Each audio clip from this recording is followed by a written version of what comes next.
Hello everyone, I'm Candidate Master Atul Dahale and welcome to my Incredible Chess channel. This is our second game in our Capablanca's best game series and this is a very interesting game which we are going to see. So guys, without further ado, we will be starting with the game, but don't forget to like this video and subscribe to my channel if you are new here. And one more thing I would like to say that if you have not watched the first game which we have analyzed yesterday, you can check that game in the I section above or in the description. I have given the link. So let's get started with this game. In this game, Capablanca is white and his opponent Mieses is black. He starts with d4, then knight f6 was played, knight to f3, and then he plays c5. Well, this is kind of a Benoni structure, you can say. The game will be proceeded with the Benoni structure, d6, and now he goes for c4, g6, knight c3, bishop to g7, e4, castles, and now here he plays bishop e2. A very solid approach against the Benoni structure, I must say. Now e6 is a very important move. Other alternatives are there, like you can go for b5 if you want to go for Benko kind of gambits, but his opponent Mieses is there and he is playing quite solid chess, I must say. Capablanca as usual goes for the castle, and now e captures d5, e captures d5, and now here he plays knight e8.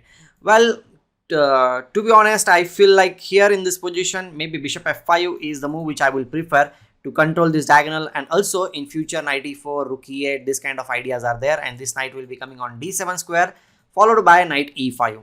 So these are the usual ideas, but at that time the theory was not that developed and this was an exhibition match. Okay, so black player was not that good, but the way Capablanca proceeded in the game is very instructive.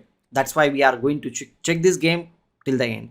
Another option here in this position might be bishop to g4, which is also very solid option, I will say.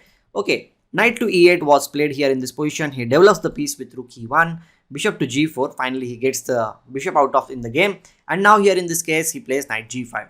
He's offering the exchange of the bishop, and he's saying like, okay, if you capture here, capture it here, and then black's good bishop is gone. Okay, this bishop is also good, but mainly white's the bishop which was on the light square was not doing that great job because these pawns are on the light square, so that bishop needs to be exchanged, and that's what is happening in this position. But okay, his opponent did not go for that thing. He played a move which is strategically very bad. I did not like this move at all. He played bishop captures c3. I don't know what was going on in his mind, but he went on to play this move. But by playing this move, the thing is that the king side structure is now weakened. Okay, the dark squares are weakened. White still has the dark square bishop on the board, and okay, he captured on e2, queen captures e2. The light square bishop is also gone. The dark square bishop is also gone, and he's left with two knights here in this case. Okay, the knights might defend the position, but the squares around the king are very weak, and the way Capablanca proceeded to play against opponent's weaknesses is really interesting. So let's go further. Knight g7 was played. He plays knight e4.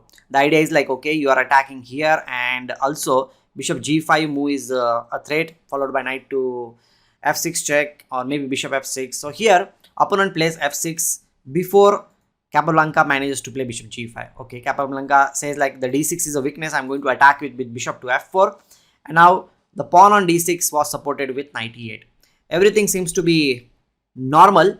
Means not normal. White is obviously having a great position because all the pieces are there, but the equilibrium was completely broken by the next move. Okay, bishop h6, the first move towards the dark squares where he needs to take control. Now the natural looking move rook f7 is actually a mistake.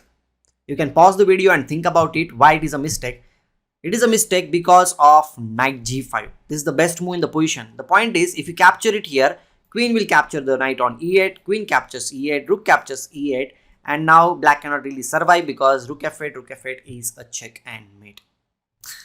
Okay, so that's why knight g5, after knight g5 you cannot really capture. If you play anywhere else, the knight on e8 is hanging. Okay, you cannot really do that thing. If you play rook to f8, then also it is a free piece because after capture, knight e6 check followed by the queen on d8 is hanging. Okay, so that will be a huge mistake. Okay, he plays knight g7 in this case, and after knight to g7 he plays rook to d1. I know the attack was in full flow, but as we have seen in the first game, Capablanca always prefers to bring all the pieces towards the attacking side. He's not in any kind of hurry to just play with 2-3 pieces. He is a player who loves to play with all the pieces. It's like friends on the chessboard. Everybody is called for the party. Okay, so knight a6, and after knight a6, rook d3. Sorry, not there. My bad. Rook to d3, and rook might be swinging over to h3 square to put some pressure on the h file. We'll see that thing what happens. f5, the knight is under attack, so knight moves to g5 square. The idea is to play bishop g7, king g7, followed by knight e6 check, and the queen will be lost in that case. Here he plays knight c7, controlling the e6 square, and now the attack is still on, right? Any normal player would feel like, okay, I need to keep queens on the board, I need to attack maybe with h4, h5, which is not bad, okay? You can play still like that. But Capablanca is a very principled player. He understands that in this situation, black is hanging on to the last thread, you can say. And here, the defense will be collapsed if the queen is not there on d8 square. And as we know, the rook belongs to the 7th rank. So he brings the queen on 7th rank. The threat is to capture on g7 with a checkmate. Rook f7 is not a possibility, so black must capture the queen. So queens are off the board, but the rook has arrived on the 7th rank, and now these two pieces are under attack.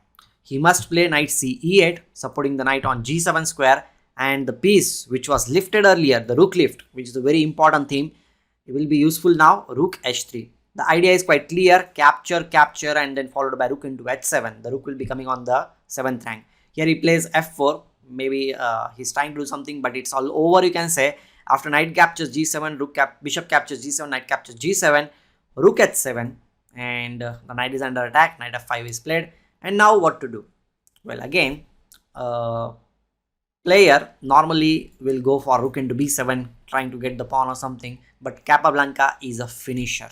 Okay, he's a great finisher. He understands the small intricacies in the position, and he understood this thing, that the pawn on g6 is a weakness, and if he captures that pawn, it will lead to a checkmate. So simply he plays rook e7, not going for the pawn on b7 or anything. Maybe you could have gone for that thing, but the thing is that black might get some counter chances, because now you have to exchange the rooks, because you cannot really go anywhere. If you go anywhere else, rook b1 is a checkmate. So you have to be very careful till the end. And after this, I will say like, okay, white is pawn up, but black also has some kind of counter chances in the position. So that's why here, instead of capturing on b7, which is obviously winning, but it will take a lot of time, he finishes the game very quickly with rook e6. The g6 pawn cannot be protected at any cost. The last move of the game was rook e8. He captured the pawn on g6, king f8, and the game was over with rook f7 check and mate. Amazing finish, right? So guys, this is one of very interesting game played by Capablanca. I hope you enjoyed the game, and we will be continuing with our series of Capablanca's games. We'll be meeting very soon in the next video. Till then, take care, goodbye, and love you all.